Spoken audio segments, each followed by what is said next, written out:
কেমন আছে সব? আজকে আমার রান্নার অনেক লেট।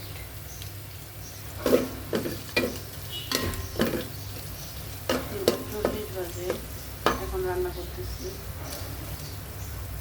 আমার শরীরটা অনেক অসুস্থ, তাই রান্না করব মুরগি দিয়ে আলু।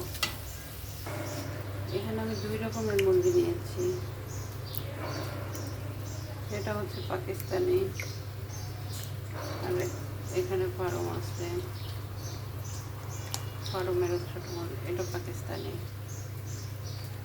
2 রকম নিয়েছি কারণ বাচ্চারা ফার্ম খায়, আর আমার হাজব্যান্ড ফার্ম খায় না, আমিও ফার্মটা খাই না। আর মুরগির কলিজাটা সিদ্ধ করে পানিটা ফেলে ধুয়ে পরিষ্কার করে রেখেছি।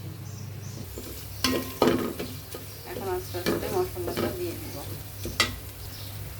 একটু মরিচের অল্প করে মরিচ গুঁড়ো দিলাম, কারণ এখানে লং দিয়েছি।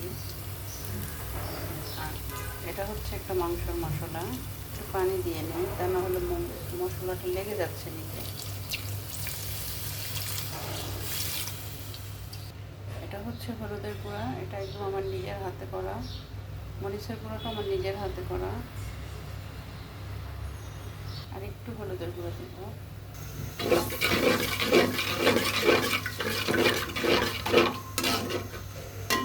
এটা আমার হাতে অনেক রকমের মশলা দিয়ে এটা আমার হাতে বানিয়েছি চিকেনের জন্য। চিকেন, বিফ সবগুলোতেই দিই।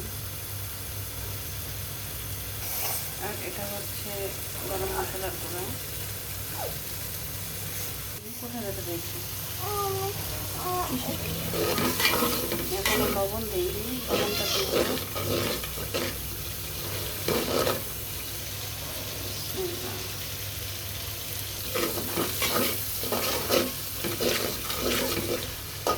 মশলা কষানো আর একটু হবে, তারপরে দেবো মুরগি। আলুটা দিয়ে দিলাম কষানোর জন্য। আলুটা একটু কষাবো, তারপর মুরগিটা দিব।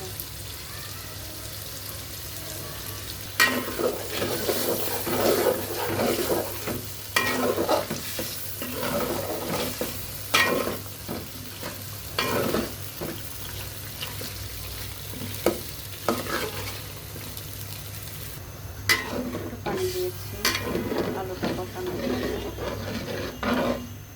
এখন একটু ঢাকনা দিয়ে 5 মিনিটের মতো বা 2 মিনিটের মতো একটু রান্না করবো।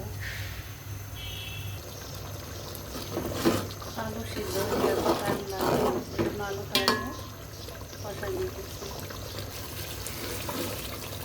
এখন আস্তে আস্তে মুরগি দিয়ে দিব।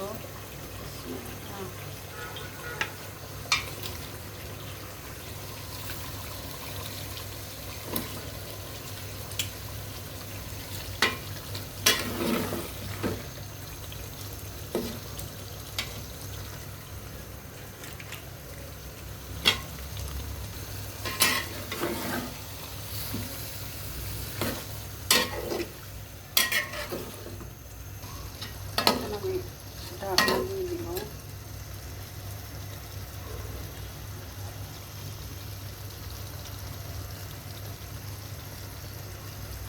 ঢাকনা দিয়ে বেশ কিছুক্ষণ আস্তে আস্তে কষাবো।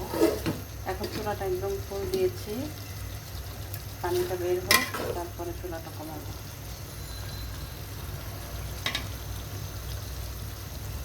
কলিজাটা এখনো দেইনি, কলিজাটা পরে দিব।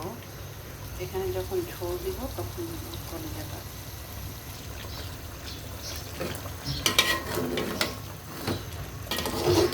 এটা মুরগি থেকে পানি বের হয়েছে।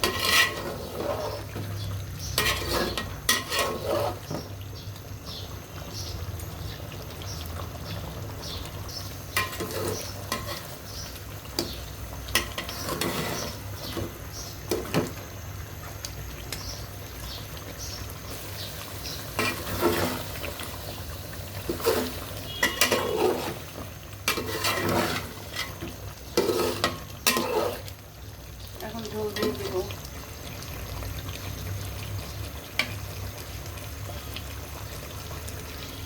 ঝোল দেওয়ার পরে কলিজাটা দিব।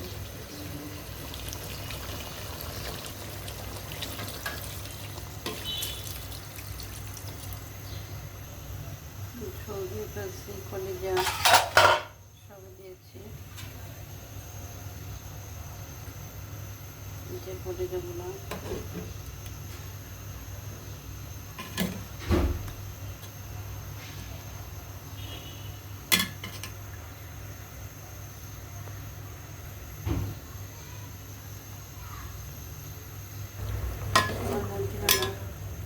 প্রায় শেষের দিকে হয়ে গেছে মধ্যে। এখন একদম চুলাটা কমায় একটু চুলাতে রেখে দেবো। চুলাটা একদম কমায় এখন একটু মুরগিটা রাখবো। চুলা শেষ হয়ে গেছে মুরগি রান্না। এখন চুলাটা বন্ধ করে দিব।